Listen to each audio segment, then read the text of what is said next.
When I first took the job as a nighttime caregiver for an elderly woman named Margaret, I thought it would be easy. Margaret lived alone in a large, creaky Victorian house, tucked away on a quiet, forested street. The house had its charm, ornate wood carvings, stained glass windows, but at night it felt different, hollow, watching. Margaret had advanced dementia. She often mumbled to herself or stared into empty corners, but this was normal, the family had assured me. They told me she'd sometimes talk to people who weren't there, or ask about her late husband, things I was trained to handle. My first night, I arrived just before dusk. The house greeted me with a low groan as the wind swayed the ancient oaks outside. Margaret was sitting in her armchair near the fireplace, staring at a dusty old mirror on the wall. She didn't acknowledge me at first, just muttered something I couldn't catch. "Who's here?" I asked gently, kneeling beside her.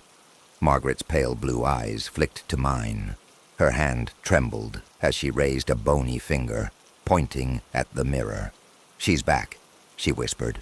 "Don't let her in." A chill rippled down my spine. "Who, Margaret? Who's back?" But she didn't answer. Instead, she gripped my arm with surprising strength and hissed, "She doesn't like when you turn your back on her." I glanced at the mirror. Its surface was clouded, but I could swear I saw something. A faint outline of a figure standing just behind me.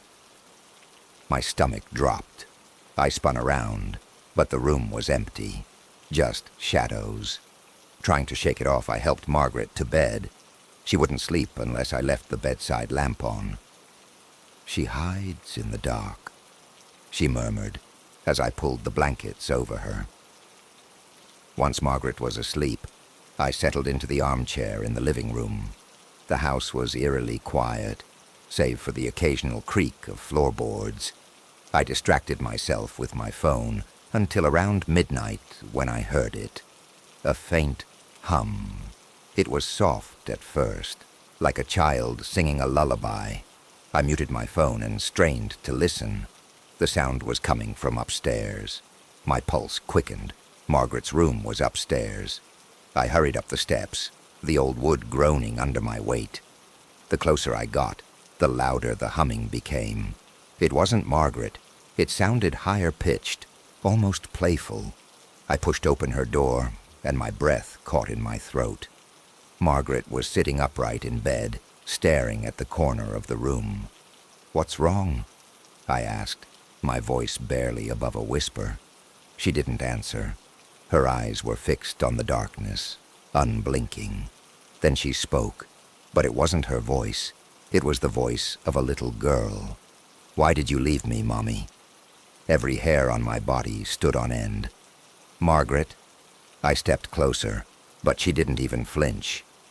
"Margaret, who are you talking to?"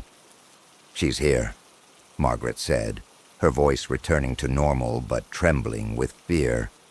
"She's in the corner. Don't you see her?" I turned slowly, my heart pounding so hard it felt like it might burst. The corner was pitch black, but as my eyes adjusted, I saw it, a shadow, darker than the rest, and it was moving. I stumbled back, nearly tripping over my own feet. The shadow stretched, elongated, and then 2 glowing eyes appeared. I grabbed Margaret and bolted out of the room, dragging her down the stairs despite her protests. We sat in the living room, her hand clutching mine like a vice. "She's angry," Margaret whispered. "She doesn't like it when people leave her." "Who is she?" I demanded. Margaret shook her head. "She was here before me, before us all. She doesn't want to be forgotten." Suddenly the room grew icy cold. The fireplace, which had been crackling moments ago, extinguished itself. The lights flickered, and then they went out completely. In the darkness, I heard it again, the humming. But this time, it was coming from right behind me. I turned, my phone flashlight trembling in my hand, and there she was, A girl, no older than 8, with long, tangled hair and hollow eyes.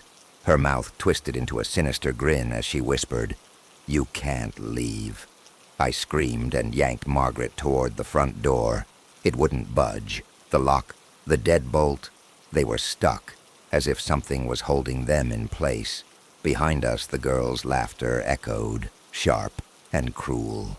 I turned to face her, my hands shaking. "What do you want?" I shouted.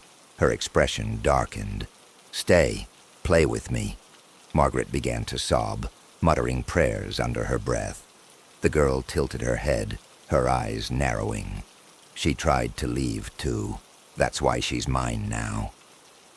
I didn't understand what she meant until I saw the mirror.